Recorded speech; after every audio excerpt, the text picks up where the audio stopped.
एक बार फिर स्वागत है दोस्तों आपका अपने YouTube चैनल 1-to-1 क्लासेस पे। दोस्तों आंसर की सीबीएसई बोर्ड फिजिकल एजुकेशन का पेपर हो चुका है और बहुत कमाल पेपर हुआ है।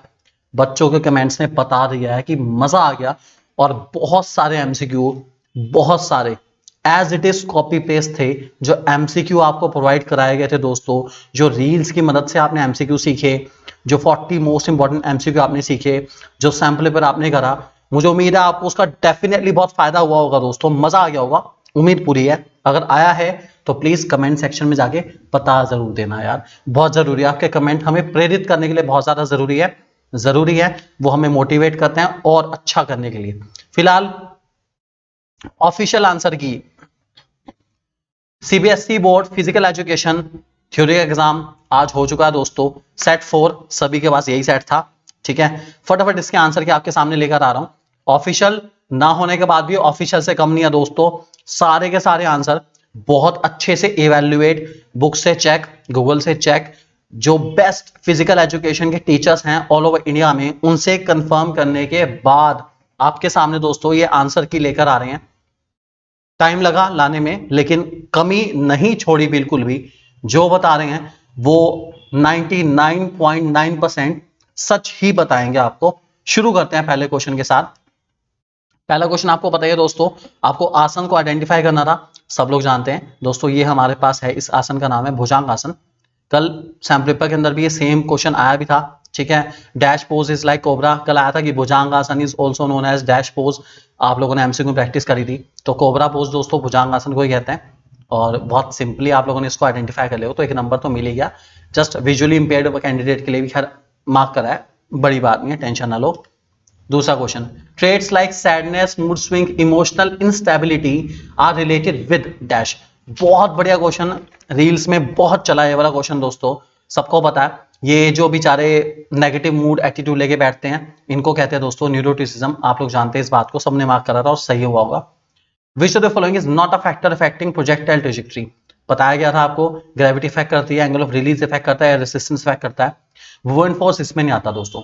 वुएंट फोर्स वो फोर्स होता है जो किसी ऑब्जेक्ट को पानी में डूबने नहीं देता, या वो फोर्स जो पानी में लगता है, ठीक है, इस वजह से जो बॉल है वो ऊपर आ जाती है ऑटोमेटिकली। तो ये जो फोर्स लगता है ना, जो बॉल को ऊपर ले आता है बाल्टी में से, आपको पता ही है, उस फोर्स को दोस्तों बुओयंट फोर्स कहते हैं। तो ऑब्वियस ही बात है उसका प्रोजेक्टाइल ट्रैजेक्टरी के साथ कोई लेना देना नहीं है, इसलिए आंसर नंबर सी करेक्ट माना जाएगा। Which of the following factor does not determine flexibility. इन ये भी क्वेश्चन दोस्तों था, फ्लेक्सिबिलिटी को इनमें से कौन सा फैक्टर डिटरमाइन नहीं करता। ज्वाइंट स्ट्रक्चर डिटरमाइन करता है, प्रीवियस इंजरी डिटरमाइन करती है, एज एंड जेंडर ऑब्वियस ही बात है करता है, लेकिन एफिशिएंसी ऑफ लंग्स से फ्लेक्सिबिलिटी का कोई नाता नहीं यार। एफिशिएंसी ऑफ लंग्स के साथ एंडोरेंस का नाता हो सकता है, फ्लेक्सिबिलिटी के साथ कोई नाता नहीं है, इसलिए फोर्थ वाला इसका बिल्कुल सही जो सी वाला पार्ट है माना जाएगा। ध्यान रख के चलेंगे। Fartlek training is used to develop, बहुत बता चुके हैं, कल भी आया था, एमसीक्यू में भी था। फार्टलेट ट्रेनिंग करी जाती है क्या डेवलप करने के लिए, सबको पता है, एंड्योरेंस।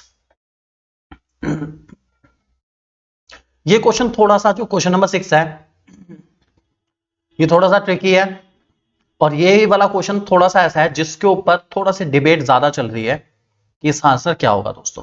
कौन सी कोऑर्डिनेटिव एबिलिटी है जो रिक्वायर्ड है games like judo and wrestling. वैसे दोस्तों बहुत अच्छे से विचार करने के बाद और डिफरेंट टाइप ऑफ बुक्स से टैली करने के बाद इसका जो सही आंसर होना चाहिए दोस्तों वो रहना चाहिए कपलिंग एबिलिटी। गेम्स, जूडो हो गया, ठीक है, बॉक्सिंग हो गया, रेसलिंग होगी, इन सारे गेम्स में दोस्तों कपलिंग एबिलिटी का यूजेस सबसे ज्यादा है, ऐसा माना जाता है। आप पढ़ेंगे, गूगल पे भी टैली करेंगे तब भी इसका आंसर कपलिंग एबिलिटी ही आपको बताएगा। और इवन डिटेल में भी बुक्स में भी अगर आप पढ़ेंगे तो एग्जाम्पल में बताया गया है जूडो, बॉक्सिंग में कपलिंग एबिलिटी का यूजेस सबसे ज्यादा है। तो फिर भी 1% हो सकता है कि कोई और इसका आंसर हो, 99% तो इसका आंसर दोस्तों कपलिंग एबिलिटी होना चाहिए, ठीक है। The ability to tolerate higher concentration of dash can help in improve endurance performance. आपको बताना है हायर कंसंट्रेशन ऑफ डैश, 7वां क्वेश्चन है, किस चीज की हायर कंसंट्रेशन को टॉलरेट करने पर आप एंड्योरेंस इंप्रूव करा सकते हैं। ये था दोस्तों लैक्टिक एसिड। लैक्टिक एसिड वो एसिड था जो तब क्रिएट होता है जब हम ऑक्सीजन के एब्सेंस में कोई फिजिकल एक्टिविटी परफॉर्म करता है तो लैक्टिक एसिड परफॉर्म होता है, सारा का सारा बनना शुरू हो जाता है। ज्यादा लैक्टिक एसिड होने की वजह से हम लोग अच्छे से एक्टिविटी कैरी नहीं कर पाते। बाकी सब तो यार मरवाएंगे ही सारे, HCl, सल्फरिक, ना जी ना, बिल्कुल नहीं। Centre of gravity is the average location of an object. Okay, centre of gravity दोस्तों, क्वेश्चन बड़ा अच्छा है, बहुत ही शानदार क्वेश्चन है, क्वेश्चन नंबर 8। ठीक है, इस क्वेश्चन में दोस्तों आपसे पूछा गया था centre of gravity is the average location of an object. Centre of gravity किसी ऑब्जेक्ट का एवरेज लोकेशन है किस चीज का? तो दोस्तों इसका आंसर है हमारे पास, centre of gravity average location है किसकी? वेट की। भाई बहुत इंपॉर्टेंट क्वेश्चन था, उम्मीद है सबने इसको सही मार्क कर लिया होगा। क्वेश्चन नंबर 9, असर्शन रीजन है, aggression is a part of human behaviour and is necessary for an individual to live and struggle for higher achievements. बिल्कुल सही बात है यार, ऑब्वियसली बात है, एग्रेशन बहुत जरूरी है इंसान के बिहेवियर में होना, और जरूरी भी है ताकि वो लिव, जी पाए, स्ट्रगल कर पाए, अचीव कर पाए, बहुत जरूरी है।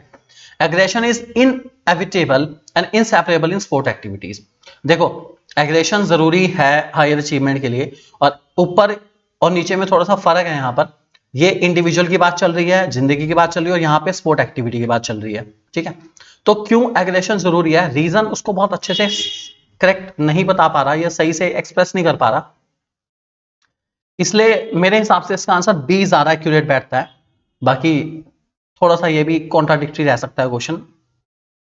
Next question, role of water in human bodies. Okay, ये बहुत सिंपल है, वाटर का रोल क्या है? ऑब्वियसली बात है, वाटर जो है आपकी बॉडी का टेम्परेचर रेगुलेट करता है, ध्यान रखेंगे इस बात को। ओके, वाटर सॉल्युबल विटामिन कौन कौन से हैं दोस्तों? सबको पता है ऑलरेडी, इस बारे में बहुत अच्छे से पता है। वाटर सॉल्युबल विटामिन जो है यहाँ पे मेंशन करेंगे दोस्तों, वो रहेंगे हमारे विटामिन बी एंड सी, पता है आपको already. Which of the following asana is not use to cure asthma. Asthma के लिए इनमें से कौन सा आसन सही नहीं है? सोच समझ के बताओ भाई। ताड़ासन, धनुरासन, भुजंगासन बकायदा मेंशन करे गए, पर्वतासन अस्थमा को क्योर करने के लिए मेंशन करा ही नहीं गया।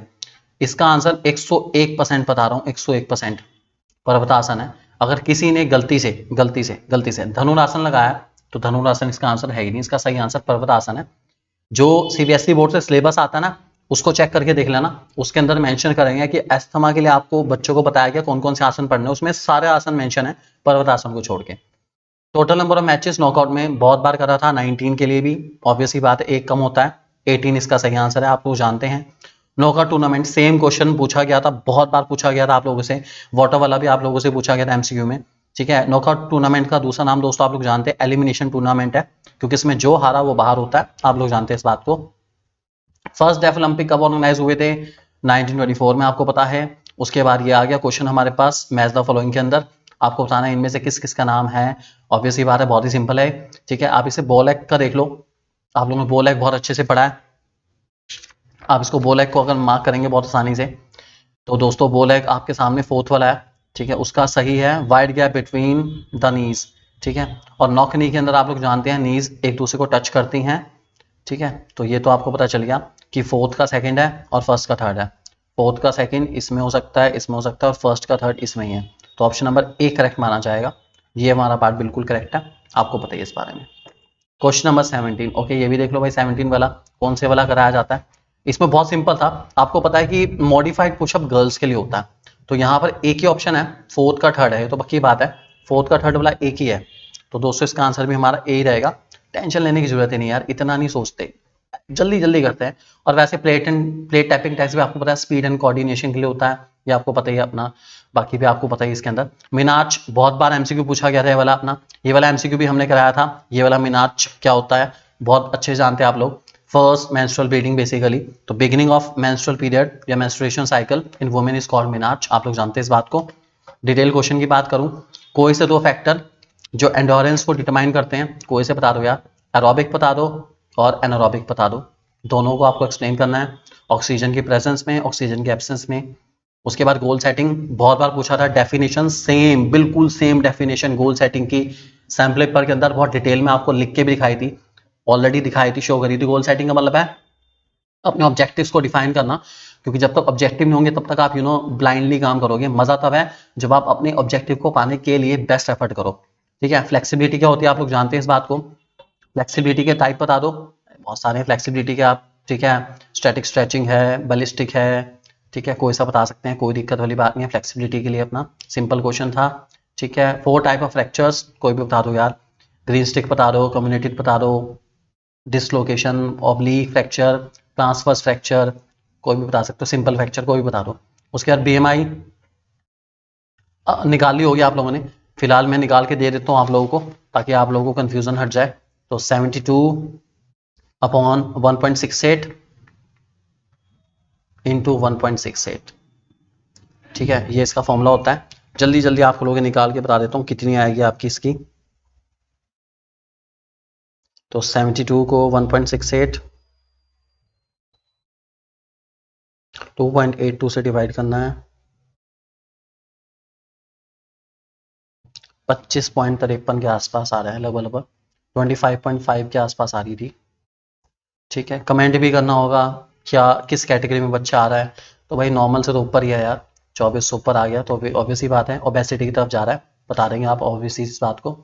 ठीक है, उसके बाद मैक्रो एंड माइक्रो न्यूट्रिएंट क्या होते हैं पता है आपको। मैक्रो ह्यूज क्वांटिटी में होता है, माइक्रो कम क्वांटिटी में। मैक्रो के मेन आपके हैं कार्बोहाइड्रेट, फैट, प्रोटीन, और माइक्रो में विटामिन, कैल्शियम, कुछ भी बता दो, कोई दिक्कत वाली बात नहीं है, बहुत सारे हैं, आप लोग बहुत अच्छे जानते हैं। कुछ भी एक्सप्लेन कर देते तब भी पूरे नंबर मिल जाते बिना किसी दिक्कत के। क्वेश्चन नंबर 25 आ चुका है आपके सामने। Okay, participation in physical activities advantage for children with specially briefly explain and 6 advantage. बहुत सिंपल था, फिजिकल एक्टिविटी बच्चों के लिए कैसे करी जा सकते हैं, स्पोर्ट्स को उनके अकॉर्डिंग मॉडिफाई करो, इक्विपमेंट्स को मॉडिफाई करो, बच्चों का इंटरेस्ट पैदा करो, एक्टिविटीज को मॉडिफाई कर सकते हैं आप। ठीक है, इसके अलावा बच्चों को मेडिकल चेकअप कराओ, और क्या कर सकते हैं आप, बस ये सारी चीजें हैं करने लायक, ताकि बच्चा इंटरेस्ट ले फिजिकल एक्टिविटी में, इंपॉर्टेंस बताओ, उनका मोटिवेशन इंप्रूव करो, ध्यान रख के चलेंगे। विटामिन डी और के फंक्शन क्या है। पहली बात तो ये दोनों के दोनों दोस्तों हमारे फैट सॉल्युबल विटामिन है। ठीक है, फैट सॉल्युबल हैं दोनों के दोनों। ठीक है, विटामिन डी हमारे बोन्स के लिए होता है। ठीक है, और विटामिन के होता है हमारे नॉर्मल कोगुलेशन ऑफ ब्लड, मतलब ब्लड से रिलेटेड है, ब्लड सर्कुलेशन प्रॉपर चलता रहे, वो के की जिम्मेदारी है। डी के लिए बोन्स है बेसिकली यहाँ पर। ठीक है, और डी की कमी होने से होता है रिकेट्स, आप लोग जानते हैं। और यहाँ पर अगर बाई चांस विटामिन के की कमी है तो एनीमिया हो जाता है दोस्तों। ठीक है, ऐसे करके भी आप लिखते हैं तब भी आपको 3 नंबर आसानी से मिल जाते हैं बिना किसी दिक्कत के। डायरेक्टिंग कंट्रोलिंग क्या होते हैं। डायरेक्टिंग का मीन्स मोटिवेट करना, इंड्यूस करना, इंस्पायर करना, कोच करना, गाइड करना स्पोर्ट्स पर्सन को। और कंट्रोलिंग का मतलब होता है स्पोर्ट्स पर्सन की जो परफॉर्मेंस एक्सपेक्टेड थी और जो एक्चुअल आई है उनके बीच में डिफरेंस क्रिएट करना। या स्पोर्ट्स इवेंट की बात करूं तो सारी टीम को लीड करके चलना, मोटिवेट करना, इंस्पायर करना डायरेक्टिंग है, और आपने जो इवेंट के बारे में सोचा था वैसा हो रहा है नहीं हो रहा है वो कंट्रोलिंग है, आप ऐसे भी लिख सकते हैं। उसके बाद how can we enhance the sport performance with help of self talk and self esteem. भाई सेल्फ टॉक का मतलब अपने आप से बात करो, कोई भी काम करने से पहले अपने आप को समझाओ कि भाई ये तुझे करना है, ऐसा तुझे करना है, अपने आप को समझाओ, अपने आप से बात करो, पॉजिटिव सेल्फ टॉक करो, I can do it, I can do it, I can do it. अगर ये भी लिख के आते हैं ना आई कैन डू इट, तब भी आराम से आपको एक नंबर तो यार इसी का मिल जाता है, मतलब ये चीज़ ही बड़ी इंपॉर्टेंट है। पॉजिटिव सेल्फ टॉक इसी को कहता है आई कैन डू इट। ठीक है, और सेल्फ स्टीम का मीन्स होता है अपनी नज़र में अपनी एक इमेज को बिल्डअप करना, कि आपकी नज़र में आपकी इमेज क्या रहेगी, अपना सेल्फ स्टीम को सेटिस्फाई करना कि भाई ये मेरी नीड्स हैं, मुझे ये करना है, मुझे करना है, मुझे करना है, ये आपकी ज़रूरतें हैं बेसिकली। एक्सरसाइज के इफेक्ट मस्कुलर सिस्टम पे कोई भी बता दो यार। मसल को स्ट्रेंथ करता है, फटीग को कम करता है, गुड पोस्चर लेकर आता है, ब्लड सप्लाई को इम्प्रूव करता है। ठीक है, कोई भी बता सकते हो, कोई दिक्कत वाली बात नहीं है। ठीक है, कोई से 6 बिना हेडिंग के लिखो, 6 लिख दिया, कोई से लिख दिए। राउंड शोल्डर डिफॉर्मिटी क्या होती है, 4 करेक्टिव मेजर, आप लोग ऑलरेडी जानते हैं राउंड शोल्डर डिफॉर्मिटी को, उसके सजेस्ट मेजर बताने हैं, कोई सा बता दो। हैवी लोड ना उठाओ, बैलेंस डाइट लो, धनुरासन परफॉर्म करो, एक्सरसाइज अच्छे से करो, अपना स्ट्रेचिंग चेस्ट मसल करो, अपना गौमुख आसन कर सकते हो, इन सबसे भी राउंड शोल्डर ठीक हो जाता है। ठीक है, नेक्स्ट, ओह क्या बात है, पढ़ाई भी था कल, मेरी शायद बात भी हुई थी बच्चों से, तो मैं बताया था कि इस बार जो है ना नॉकआउट आने के चांसेस थोड़े से कम है, तो स्टेयर केस आने के चांसेस थोड़े से ज्यादा थे। Okay, which method is shown in the picture to draw picture, obviously बात है आप लोग जानते हैं, इसे कहते हैं staircase leak, staircase, और ये लीक का है, आप लोग जानते हैं बेसिकली स्टेयर केस है, लीक का है। Formula for calculating number of matches आप लोग जानते हैं, n ब्रैकेट n -1/2, बढ़िया है एकदम। इफ इन लीग और round robin tournament winner will be decided on the basis of dash, किस बेसिस पे डिसाइड करा जाता है, ये डिसाइड करा जाता है दोस्तों पॉइंट्स के बेसिस पे, और जो पॉइंट्स मिलते हैं वो मैचेस जीतने पर मिलते हैं उस बेसिस पर, और ये ब्रिटिश मेथड के थ्रू डेवलप होता है, मतलब ब्रिटिश मेथड पॉइंट बेसिस पर कह लो, या नंबर ऑफ मैचेस विन के हिसाब से कह लो, आप नंबर ऑफ मैचेस कितने जीतने हैं, वैसे तो पॉइंट्स के बेसिस पे डिसाइड होता है, पॉइंट्स टेबल इसका ज़्यादा सही आंसर बैठेगा, या on the basis of British method आप कह सकते हैं। ठीक है, ब्रिटिश मेथड भी हो सकता है। ये बच्चों को थोड़ा कंफ्यूज करने वाला क्वेश्चन था, सब अलग अलग लिख के आए होंगे। 7 टीम पार्टिसिपेट करिए लीग टूर्नामेंट में, dash number of matches will be played. 7 team है, कितने मैचेस खेलेंगे?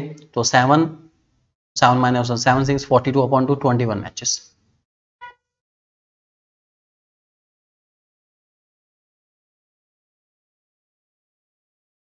लिख देता हूँ 7 into 7 minus 1 upon 2, 7 into 6 upon 2, 42 upon 2, 21 matches. ठीक है, आगे होंगे सबके। उसके बाद रिस्पॉन्सिबिलिटी 4 कमेटी की विजुअल इम्पेयर्ड कैंडिडेट के लिए आई थी। कमिटीज़ की रिस्पॉन्सिबिलिटी आपको ऑलरेडी पता है, बहुत अच्छे से आप लिख सकते हैं।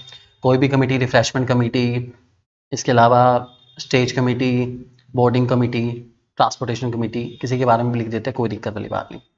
नेक्स्ट, ओहो क्या बात है, बायोमैकेनिक्स से क्वेश्चन आ गया। Stationary ball, moving ball, which law of motion will be applied to initiate motion of the ball as depicted in illustration A. आपको बताना है कि कौन सा लॉ ऑफ मोशन अप्लाई होगा to initiate motion of the ball as depicted in illustration A. अगर मुझे इस बॉल का मोशन इनिशिएट कराना है, स्टार्ट कराना है, ठीक है, तो कौन सा लॉ ऑफ मोशन अप्लाई होने वाला है दोस्तों? फिलहाल इस पे तो है हमारा लॉ ऑफ इनर्शिया, ठीक है। उसके बाद illustration B, which force is acting, obvious ही बात है, बॉल किस फोर्स की वजह से रुक जाती है, अगर चल रही है तो कौन से फोर्स रोकता है उसको? उसको रोकने वाला है दोस्तों friction,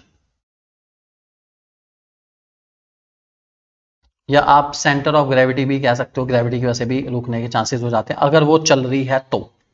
which law of motion will determine the quality of bounce, ये तो दोस्तों हमारा थर्ड लॉ है।